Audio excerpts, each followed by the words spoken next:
My dear friends, my dear compatriots, in December last year, I had a conversation with our president, Sisiko Ayuktabe, where I informed him that I needed to take some time off the struggle. I felt that I had spent way too long at the forefront, especially given that at the very beginning it was never my intention to be so deeply involved, but that I had always thought that my involvement was more of giving a bit of support here and there and then go back to my normal life. I had the conversation with him prior to December in November when I told him that I intended to leave, but he had convinced me to stay on a bit more. But when we had the conversation in December, my mind was made up and I was adamant that I needed that time to myself. I also needed the time to learn more about our struggle and to be able to see things from a different perspective. Unfortunately for me, it seems as if every time I take the decision to step away, an event comes up that forces me right back into the eye of the storm, and often against my own will.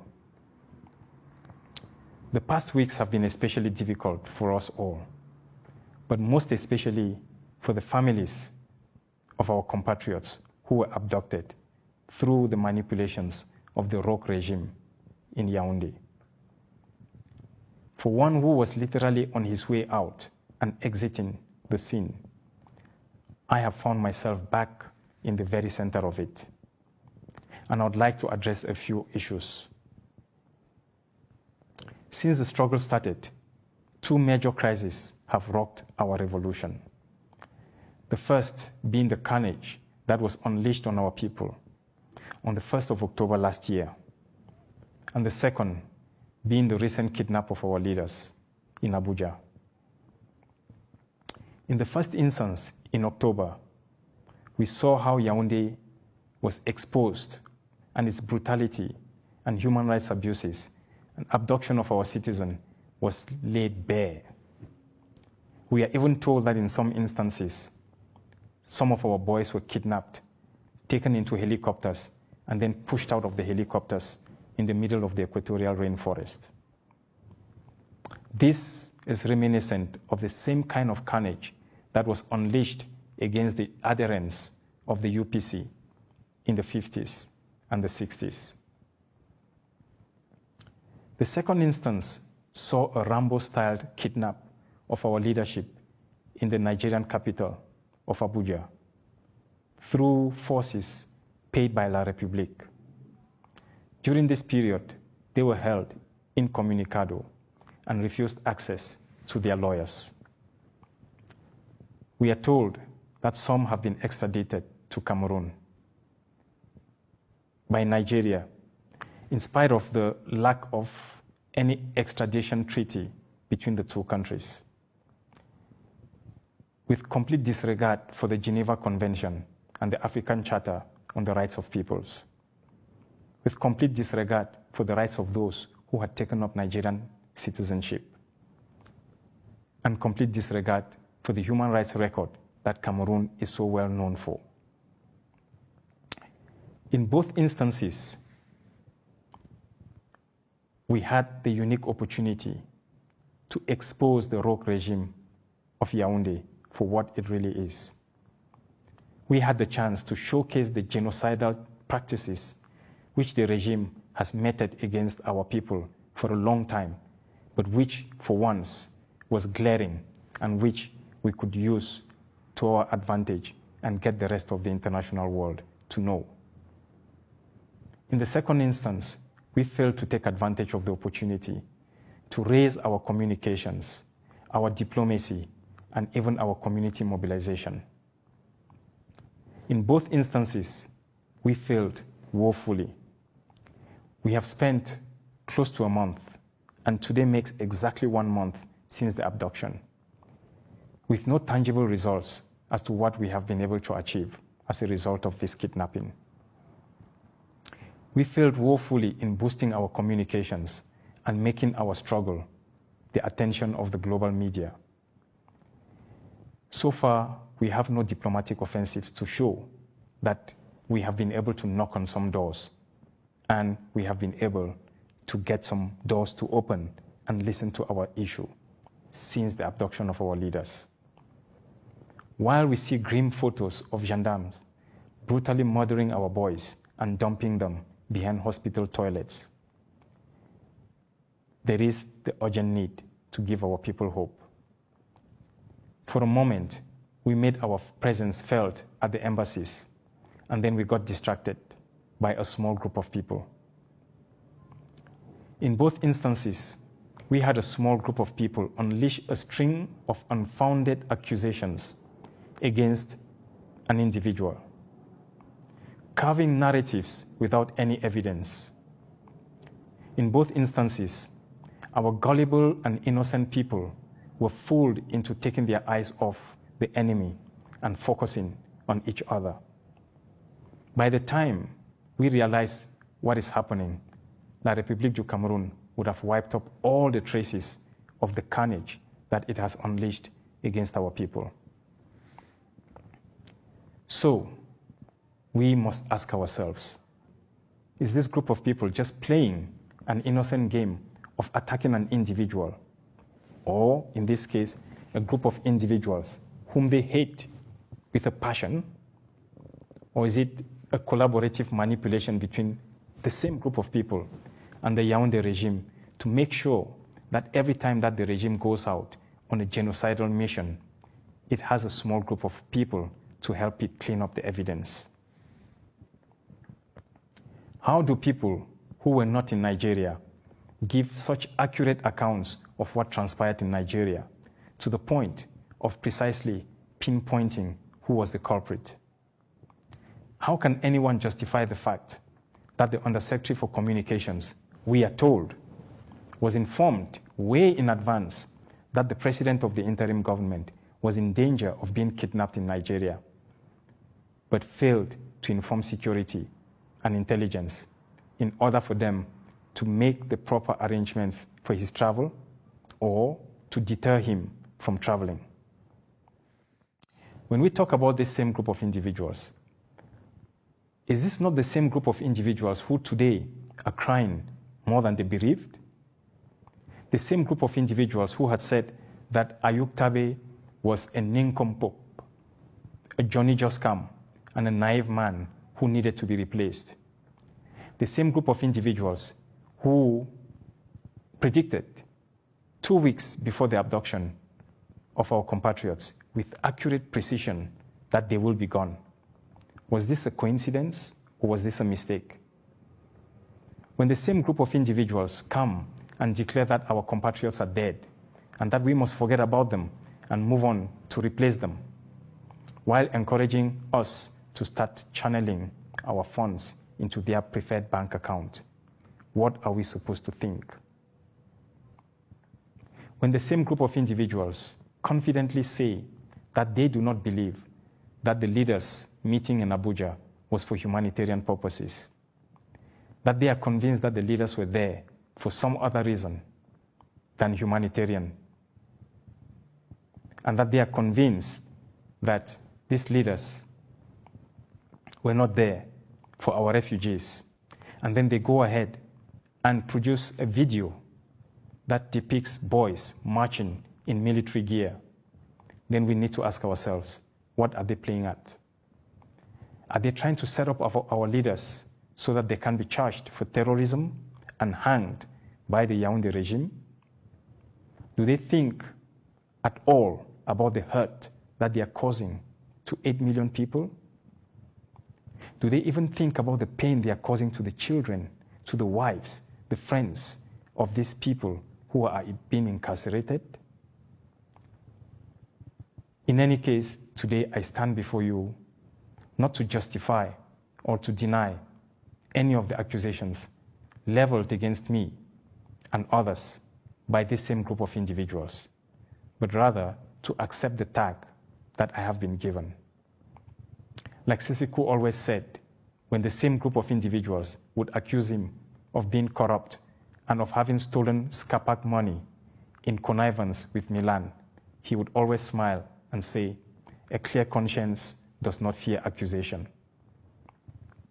Those who fear are those who are afraid that these people, our leaders, are going to be free very soon and that we are all going to know the truth.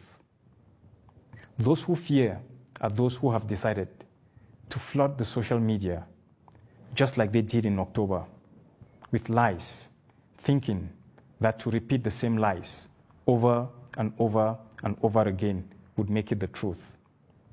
But the truth has a stubborn way of coming back and haunting us all. Based on this confidence, I will bravely accept to be called the betrayer. I am accustomed to being the national punching bag. I have no inclination right now to point an accusing finger on anyone, as I really do not know who set us up. I do not know who sat back and watched as my compatriots, my friends, were being handcuffed and then report the event with precision to Yaoundé. I do not know who watched my steps as I went into the hotel on arrival and reported as they had reported that of my friends. Based on this ignorance on my part, I will not jump and accuse anybody, especially because I do not have any evidence to show for any such accusation. Instead, I want to focus on getting my friends released. While for the same group of people, our abducted compatriots are just tools for them to use in order to settle scores and destroy other people of whom they are jealous, envious, or angry, I want to say that these people, those who were abducted, are not tools to me. They are my friends. In lots of ways, they are my family. Sisiku Ayuktabe and myself spent a lot of time together. We spent 8 weeks on the road, morning, day, and night, shared a lot and got to know one another like brothers. We plotted together, we planned together, and even sometimes disagreed and fought against our own ideas. And it was in the process of these debates and arguments that we were able to craft the strategy for the 22nd of September, 2017. When he came to South Africa, the first place he drove to from the airport was my house. That is where we sat and we plotted together and we planned together. And the same holds for when I went to Abuja. And while others would stay in hotels, he would let me stay in his house, a house that was not known and still is not known, even to those who live in Abuja. So yes, there is someone who should know him too well to betray him, and I should be one of the suspects. And for that, I agree to carry the burden. Barrister Nalova B, beyond being my comrade, is also my very close friend. I have known her for over a year, and during this period, we have formed a formidable team that the same group of individuals was envious of. She too would stay in my house when she came visiting in South Africa. And that is how she has become the auntie to my children. It is for that matter that while the same group of individuals were busy conniving and plotting and scheming and manipulating our masses, I was busy in Nigeria taking risks and going to Nalova's house to see her children, to make sure that they were well catered for, and to hand over to them the presents that I had brought from my wife. Powerful Ngalamfo would complain often that I did not call him regularly. And everybody complains that I don't call regularly. And I do acknowledge that due to the various demands, I am not as regular as I would love to be. But often he would send me text messages to remind me that I have a burden to carry and that God alone knows why he chose me to give me that burden. It is a heavy burden to carry, and there are times when I feel like I just want to walk away. But for reasons unknown to me, the burden continues to follow me. His last message to me was through an email on the 31st of December. That was 5 days before the kidnap in Abuja. And I am going to quote verbatim. He wrote, "Interestingly, as you talked to me, you kindled a thought in me. I had to wake up and put pen to paper. And finally, from the reflection, this poem, which I hastily typed on my laptop, not to allow it to slip off. The point is, for quite some days, I was beaten flat by some negative thoughts, which sometimes took me to extreme. And I asked myself, why? Why? Why? Without answers. I know I have suffered a lot of blackmail in this struggle, sometimes coming from less suspecting quarters. But often I am reminded that the tree that has good fruits suffers most from the stones and the sticks thrown by children. No one ever looks up a barren tree, even in the season when every tree has borne fruits. No one would have expected that with all the intellectuals the struggle is now blessed with. Focus on the bigger picture. Selflessness should be the ultimate guiding edge. Painfully, our educated elite, our economic elite, remain the greediest and self-centered one can ever imagine. This accounts for bias, intransigence, and free use of brute force on our masses. I am still here. It is thanks to God and the suffering masses at home. I have purposefully copied Milan. For some weeks back, worried by the silence and the shell cover that he has adopted. I wrote asking what was happening. Secondly, at our first Lagos meeting, I took notes of some scheming and intolerant double standards. And I warned him, as the facilitator, to be careful. I have since twice reminded him of what I said then, and he admitted that he has not forgotten. My prayer, irrespective of the distasteful, is simple. Let us solidly unite and chase out the enemy and repossess our land. This should be the priority of all priorities. Have a blessed New Year, 2018 and beyond. When I read his mail, I cried.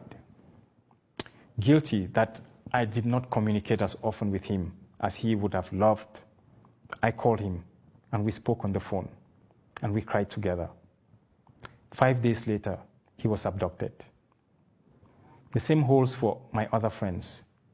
Professor Awasum, who would send me daily messages of encouragement and love. Dr. Henry Kimeng, who had actually sent his own vehicle to pick me up from the airport the night of the kidnap. By the time we got to the hotel, they had been taken away. When Sisiku made one of his famous speeches and talked about the Southern Cameroonian, who was a master civil engineer, and building some of the most sophisticated infrastructure in Nigeria, he was referring to Henry Kimeng. One person with whom I had come to develop a very strong bond of comradeship and for whom I had a lot of respect is Dr. Fidelis Ndeche. We talked almost every week and worked on a number of strategies and projects together. He is perhaps the only one with whom I could have long debates around what strategies to use, disagree, and then eventually come to an agreement, and our strategy would be top of the class. So yes, he trusted me and shared a lot of information with me and could easily have been betrayed by me. And for that reason, I will bravely bear the tag and the burden of being a suspect. I'm not leaving out the others. Shufai Blaise bearing me, Dr. Ojong Okongo, Dr. Ogong Tui, Mr. Wilfred Tassang, Dr. Cornelius Kwanga, with whom I had a wonderful working relationship, and Barrister Elias Eyambe, our ambassador to the African Union. Most of these people had a comfortable life, but chose to give up their privileges in order to fight for 8 million people. Unlike a certain group of people who saw the struggle as a place for them to make a living. While the same group of people may want to take advantage of the moment to carry out their personal vendetta, manipulating our people into believing lies and chasing the wind instead of chasing the enemies of our struggle, I have chosen to invest my energy over the past few weeks, working diligently and quietly with various sources to locate my friends, to understand their situation and be sure of their well-being. For the same group of people, they may have been mere tools for their revenge mission, but for me, they are my friends. Contrary to what the same group of people are saying, my friends are not dead. They were not killed on the same night of the kidnap. They are alive. We should therefore not be fooled by the same group of people into thinking that they are dead, and now that we can turn our attention to other things. This is a ploy to make us neglect them and permit Yaoundé to do whatever it wants with them. We must not let the same group of people manipulate us into leaving our friends behind. The same group of people are afraid that not too long from now, these friends are going to be released and that the truth is going to come out. And while they plot and they scheme and manipulate in their desperate efforts to turn our attention away from the uncanny predictions that they made, I will bravely bear the burden of the national punching bag until my friends are afforded their basic human rights and until they are set free. While the same group of people has been plotting and scheming and manipulating information, a small group of true fans of Ayuk Tabe have been working quietly in the background to build the Free Ayuk Tabe campaign platform. Contrary to the same group of people, we will stubbornly refuse to accept that our friends are dead. We refuse to leave Nigeria in peace. We will stubbornly continue to fight the Republic of Cameroon. We will stubbornly disturb the peace of the international community because the 12 abducted people are our friends. They are my friends. They are my comrades. And the same holds for the 39 others who were abducted together with the 12. I therefore look forward to more true friends and compatriots joining us in the Free Ayuk Tabe campaign, which will be the vehicle that we hope to use to push for the release of these fellow freedom fighters and activists whose only crime is their conscience. I thank you.